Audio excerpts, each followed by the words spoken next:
Ako te trenutno ne boli leđa, to ne znači da je tvoja kičma zdrava. To vrlo često znači da još nije došla na red. Jer kičma gotovo nikad ne propada naglo. Ne strada kad podigneš nešto teško. Ne uništi se kad se jednom pogrešno sagneš. Ona se kvari polako, tiho i strpljivo. Dok živiš potpuno normalan život. Normalan. I onda jednog jutra pokušavaš da obuješ čarapu i shvatiš da pregovaraš sa sopstvenim tijelom. Kao sa neprijateljskom državom. Najgore je što većina ljudi vjeruje da će osjetiti trenutak kada kičma počinje propadati. Kao neki alarm, kao upozorenje. Ali tijelo ne radi tako. Ono prvo šapuće, pa moli, pa upozorava. Tek na kraju viče. I tada ljudi kažu, joj, odjednom me presjeklo.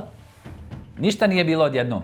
To je bio posljednji račun koji je stigao nakon godina sjedenja, vožnje, telefona, stresa i uvjerenja da će se tijelo samo nekako održavati. Kičma nije stub. To je prva greška koju svi naučimo. Stub stoji mirno. Stub ne voli pokret. A kičma je napravljena upravo za kretanje, savijanje, rotaciju, amortizaciju, hodanje, nošenje težine i balans. Unutar nje nalaze se pršljenovi, diskovi, ligamenti, živci i mali stabilizacioni mišići koji rade non stop, čak i kad ti misliš da odmaraš. Diskovi između pršljenova funkcionišu kao amortizeri puni vode. I sad dolazi dio koji većina ljudi nikada ne čuje.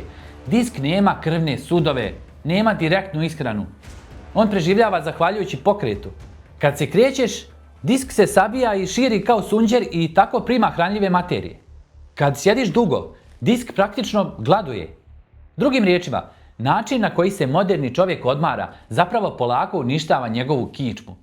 Sjedenje pravi veći pritisak na donji dio leđa nego stajanje. A mi sjedimo u autu, sjedimo na poslu, sjedimo kod kuće, sjedimo dok jedemo i sjedimo dok gledamo kako drugi ljudi treniraju na telefonu. A dobro, sad ovo sjedimo dok jedemo. Pa nećeš stajati i jesti, šta? Telefon je posebna tragedija. Ljudska glava teži oko 5 kg. Nečija malo manje. Kad je držimo uspravno, kičma to nosi bez problema. Ali kad glavu nagneš naprijed, gledajući ekran, opterećenje na vrat raste i do 25 kg. To znači da tvoj vrat svaki dan radi kao nosač cementa. Samo bez plate i godišnjeg odmora. Tijelo se tada pokušava prilagoditi. Mišići vrata se zatežu, ramena idu naprijed, gornji dio leđa se savija, duboki stabilizacioni mišići slabe jer ih ne koristiš. I nastaje držanje koje danas ima skoro svaki odrasli čovjek. Glava naprijed, ramena zatvorena, stomak opušten, karlica pomjerena, takozvano kancelarijsko tijelo. Deda Đuro kaže da su nekad ljudi krivili leđa od rada u polju, a danas ih krivimo od gledanja u popuste. Problem je što bol ne dolazi odmah. Tijelo dugo pokušava da kompenzuje. Jedni mišići rade previše, drugi se gase, kukovi postaju ukočeni, leđa preuzimaju posao koji ne bi trebala raditi. Ligamenti počinju nositi opterećenje umjesto mišića, a ligamenti nisu dizajnirani za to. Oni su sigurnosni sistem, ne radna snaga.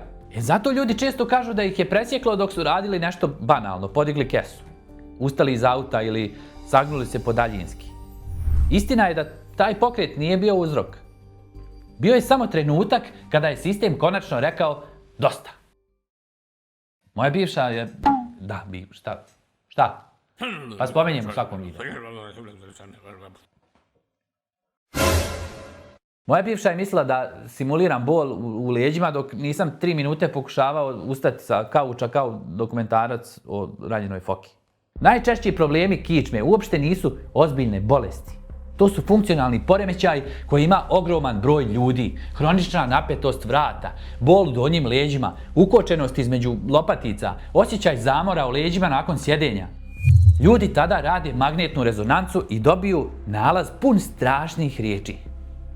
Degeneracija, protruzija, promjene diska i panika počinje. Jesam dobro izgovorio protruzija. Ali, medicina zna nešto što javnost rijetko čuje. Veliki broj ljudi bez ikakvog bola ima diskus hernije na snimku. I veliki broj ljudi sa bolovima ima gotovo uredan nalaz. Jer bol nije uvijek znak oštećenja. Nervni sistem reaguje i na stres. Manjak sna, strah, hronični umor i psihičko opterećenje ili neko trenutno ušćaklo me.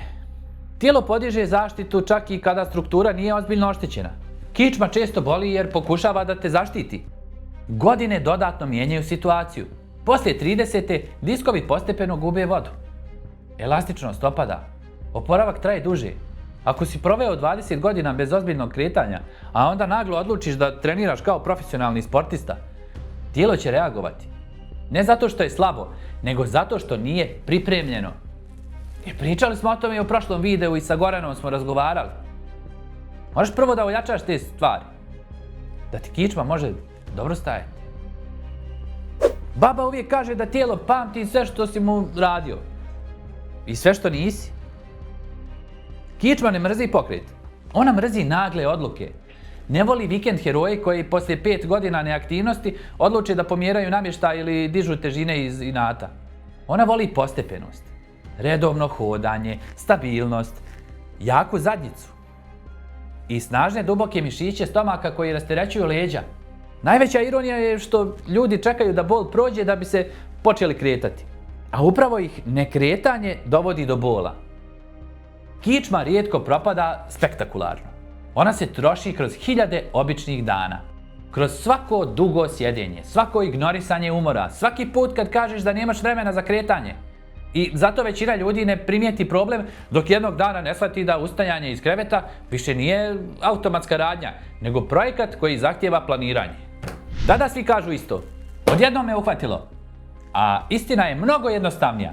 Nije odjednom, samo si konačno počeo slušati ono što ti kičma govori godinama. A ako su te ikada uvjerili da ti je iskočio disk, postoji velika šansa da su ti upravo prodali najpoznatiju medicinsku horor priču na Balkanu.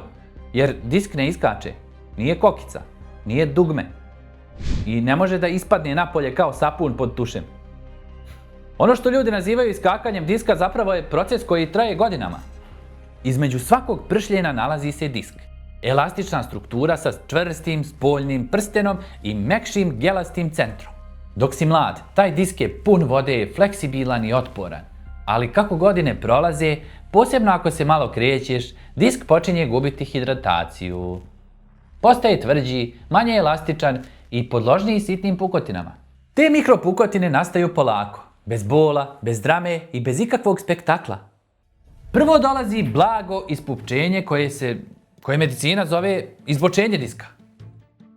Zatim protruzija, kada unutrašnji dio počne pritiskati spoljašnji prsten. Tek kasnije može nastati hernija, kada dio sadržaja diska izađe prema živcu.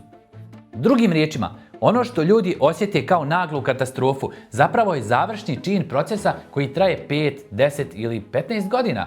Disk mjesecima i godinama pokušava izdržati lošu mehaniku tijela, slabe mišiće, višak kilograma i manjak kretanja, dok jednog dana živac kaže da nema više prostora za kompromis. I tada nastaje bol koji ljudi nazivaju išijas. Išijas nije bolest nego simptom. To je iritacija ili pritisak na najveći živac u tijelu koji ide od donjih leđa niz nogu. Bol tada ne ostaje samo u leđima, nego putuje kroz zadnjicu, butinu, list, pa čak i do stopala. Može se javiti trnjenje, peckanje ili osjećaj slabosti u nozi. I tu nastaje panika jer bol zna biti intenzivan, ali važno je razumjeti da većina diskus hernija ne završava operacijom. Tijelo ima nevjerovatnu sposobnost adaptacije i oporavka.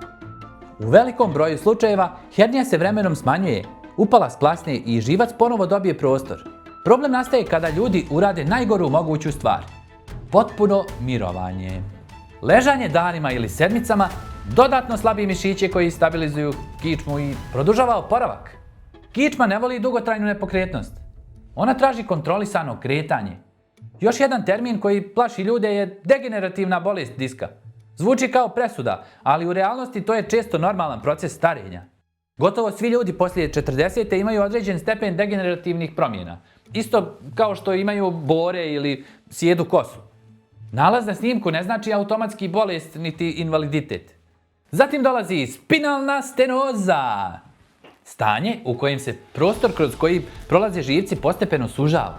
Najčešće se javlja kod starije populacije i karakteriše bol ili slabost u nogama pri hodu koja se smanjuje kada se osoba nagne naprijed ili sjedne. Mnogi ljudi misle da su jednostavno izgubili kondiciju, a zapravo živci nemaju dovoljno prostora. Onda imamo skolioza i kifoza. Također izazivaju mnogo straha. Blaga zakrivljenja kičme su česta i kod djece i kod odraslih i često ne stvaraju ozbiljne probleme. Problem nastaje kada deformitet napreduje ili kada mišići ne uspijevaju stabilizovati tijelo. Najveća greška u liječenju kičme je potraga za brzim rješenjem. Masaže mogu privremeno olakšati tegobe, ali ne jačaju stabilnost. Steznici daju osjećaj sigurnosti, ali dugoročno oslabljuju mišiće ako se stalno koriste. Razna namještanja pršljenova mogu donijeti kratkotrajno olakšanje, ali ne vraćaju disk na mjesto jer disk nije ladica koja se ugura nazad rukom. Da je to moguće, ortopedi bi ostali bez posla. Pravo liječenje kičme gotovo uvijek uključuje kretanje, ciljane vježbe i postepeno jačanje dubokih stabilizacionih mišića. Takozvani core. Jel nije postojala neka naša riječ za ovo? Ja ne znam, jel zna neko našu riječ za core? Nije six pack koji se vidi na plaži, nego sistem mišića koji stabilizuje svaki pokret koji napraviš. Jaka zadnjica rasterećuje donja leđa više nego bilo koja krema ili tableta. Gubitak viška kilograma smanjuje pritisak na diskove pri svakom koraku. San omogućava regeneraciju tkiva.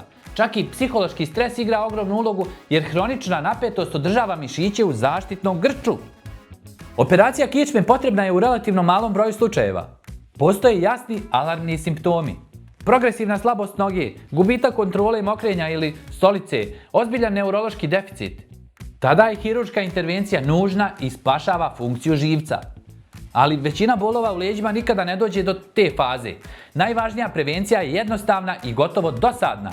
Redovno ustajanje, hodanje, jačanje mišića, postepeno opterećenje i održavanje tjelesne težine. Zamisli! Umorio sam se od ovih priča. Kičma voli rutinu više nego herojske pokušaje.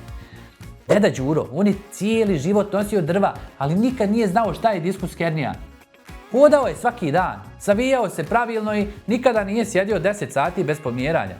Znate ono kad dohvaćate nešto pa čučneš, brate, čučneš pa dohvatiš, a ne da se sagneš 3 metra naprijed pa dohvaćaš. Baba kaže da tijelo uvijek naplati kamatu na nebrigu. Samo što račun ne stiže odmah. Ovo baba nikad nije rekla. Najveća zabluda je vjerovanje da se kičma jednom pokvari i da je priča završena. U ogromnom broju slučajeva stanje se može značajno popraviti, jer se tijelo stalno prilagođava onome što radiš svaki dan, tvojim glupostima. Problem je što ljudi žele promjenu bez promjene navika. Kičma ne traži savršenstvo, traži kretanje, snagu, kontinuitet. I zato prava istina o bolu u leđima nije da si se pokvario, nego da ti tijelo pokušava reći da način na koji živiš više ne može nositi težinu života koji vodiš. Sad se lijepo sagni, ali pravilno se sagni i zaprati, dijeli, sve ovo po redu, sve što treba, kako ide ono, like, share, subscribe. I na onim drugim mrežama isto tako. Jesi li?